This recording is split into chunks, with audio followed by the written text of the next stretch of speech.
Hi, and welcome to Weir's Dojang and today's Tuesday training tip. I'm Instructor Weir, and today we're going to talk about the break fall. Why do we break fall?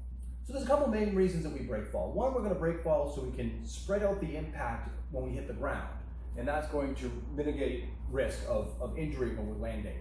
The other reasons we break fall are to protect our vital organs and protect our vital areas of our body, and also to be able to put ourselves in an offensive and or defensive position when we hit the ground. So we're able to continue to go even after we hit the ground. So why don't we go ahead and break down the position on the ground first, and then we'll start to talk about how to get into that position. Okay, so let's talk about the position itself. Mike here is in break fall position. This is the position we want to be in when we hit the ground. Okay, when we hit the ground, we want it to hit all at the same time. Again, we want to spread out that impact.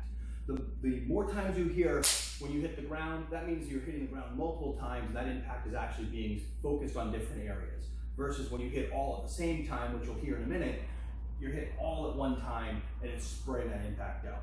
A couple other things to note here. His back is off the ground. He's protecting his spine. Okay? His chin is tucked in. That's protecting his head from slamming back against the ground. Okay? His landing arm is out at a 45-degree angle.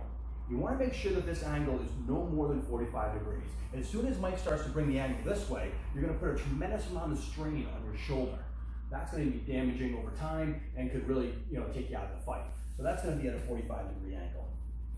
His other hand, right now it's against the chest because we're just sitting in this position. But when Mike hits the ground, that hand's actually going to come up into an on-guard type of position. That way he can defend himself from another attack coming in. Moving down the body, his legs. His landing leg is at an angle, increasing the surface area that he's hitting. Oftentimes you'll see that the foot will curl up, which you can't really see on the camera, but he'll curl his foot up to protect his ankle. And his other foot is going to be straight up, leg's going to be straight up, and his foot's going to land flat on the ground. Okay, a couple of really big things to be careful of. You never want to cross those legs. You never want it this way, okay? Because squish like break, no good. The other thing you want to be careful of is when you get too close, you can land one foot on top of the other. You can actually break your ankle that way. Again, that's going to take you out of the fight. So you want to make sure that these feet are spread apart and they are at a nice little angle here. Okay? So when you hit the ground, it's going to make one thud. As Mike's going to roll himself up and then hit the ground, we're going to hear one noise. Go ahead, Mike. Bang, one noise. Okay? Let's talk a little bit about how to get into this position and how to build from lower ranks getting into it to that really nice break fall and doing it in techniques. All right, so a great way to teach a person how to be able to make sure they're landing in that right position and an opportunity to analyze that position before they're actually impacting the ground hard is a drill that was taught to me years ago by one of my instructors, and it's also just a great way of conditioning your own body to be able to withstand this impact. So what Mike's going to do is he's going to kick his feet all the way up, and when he gets to his apex, he's going to flip everything over and then land on break fall position on the other side.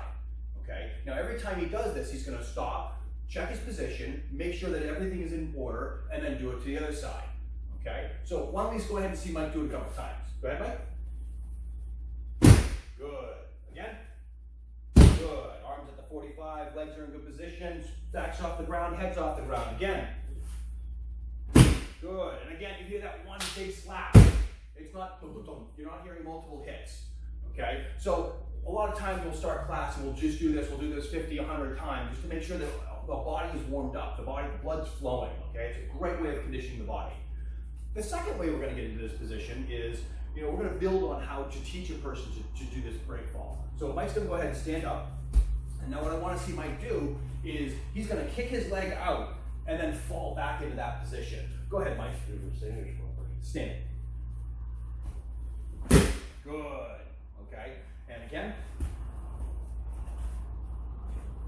Excellent. So you can see he's not actually flipping himself over. He's not causing the areas of risk when you're actually flipping yourself over. He's doing it nice, slow, and hitting the ground. Now, Mike asked you to do it from standing or squatting. If he goes to a squatting position, if you're dealing with lower ranks and you're dealing with younger students, this is also another way you can do it. We can just kick your flag out and go ahead and fall in that position. Good, excellent. One more time. Excellent, and notice he went to the other side. You always want to make sure that you're doing both sides. The last way we're going to do this is we're going to roll into break fall before we get into that big break fall. Okay, so if Mike starts over here, And we're going to go ahead and do our normal forward roll, and we'll go ahead and do a Tuesday tip on forward rolls and other types of rolls later. But he's going to do a roll, and instead of rolling and standing up, he's going to roll himself into breakfall. Go ahead, Mike. Good. Go ahead and do it from this side. Excellent. And again, that one slap, bang. I can't stress enough that that's so important because it means that everything is hitting at once. You're spreading out that impact. So the last way we're going to work on this breakfall is from a standing position where we're actually going to flip ourselves over. Okay, this is actually going to be a little bit more of an advanced way of doing it. Your younger students are going to be really worried about flipping themselves. So we can talk another time about how to get them built up to this position. But I want to show you that Mike is going to be able to stand here and flip himself over and land in that position. So go ahead, Mike, we'll talk about it after. Good. Get up and do it from the other side. Fantastic. Okay. Again, I gotta stress it again. That one noise, that bang, that one sound that when he's hitting the ground. Very, very important. Now, when Mike does it from a standing position, he's going to go to flip himself. You'll notice that he's going to, get his arm out. Whatever leg's forward, that arm's forward. You're going to go over that side. You're going to slap with your other side. Now, when he goes to do it, he's going to start that motion and then kicking his feet up. He's going to kick himself in the butt. Okay, that's going to get him to be able to go up and over. All right. When he hits the ground, you see a little bit of a slide. There's a lot of energy here that's transferring. So that's normal. That's actually good because you're going to spread that out. Okay, so again, let's watch him do it. He's going to get his arm out. He's going to kick himself in the butt. He's going to flip himself right over. Bam, and one slap. Love it. Okay, one more time, Mike. Excellent. Fantastic. All right, so now, where does this all come into play at Hapkido? All right, so there are different times when we're going to need to be able to break fall. Okay, and we're going to need to be able to be flipped over and to break fall.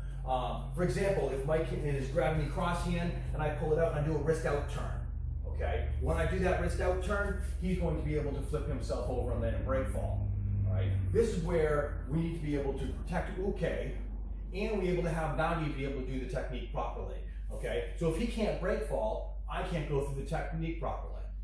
Knowing that Mike knows how to break fall, we're gonna go ahead and give it a shot. Ready? Boom, one fall. I was able to do the technique. He was able to fall and land safely. Let's talk about another one. We can do this with a shihanagi, okay? Same cross hand grab. We're gonna grab in, here, boom. He's able to land safely. I'm able to do the technique. Okay, so I talked about this putting us in a position that we can either defend ourselves and or attack. So the nice thing about when you land in this position is if Mike comes in at me at this point, I'm able to defend myself. So if he comes in, I can start to block and get out of the way. If he starts to circle, I can circle with him, okay? And he circles back. Now, once we're in that defensive mind, we can also flip it here and start to turn it into offensive. So as he steps in, I can easily start to use his legs against him, use my leg, keep him at bay. If he comes in, I can stop him from advancing, grab, kick, strike, break, and now I'm in an offensive position, or I'm in a better position to be able to start attacking him.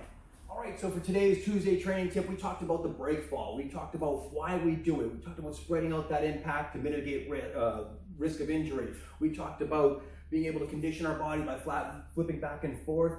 We showed how to go from being on the ground up to doing that nice flip, and we showed some techniques as well. So stay tuned next Tuesday for another tip from Weir's Dojang on Tuesday Training Tips.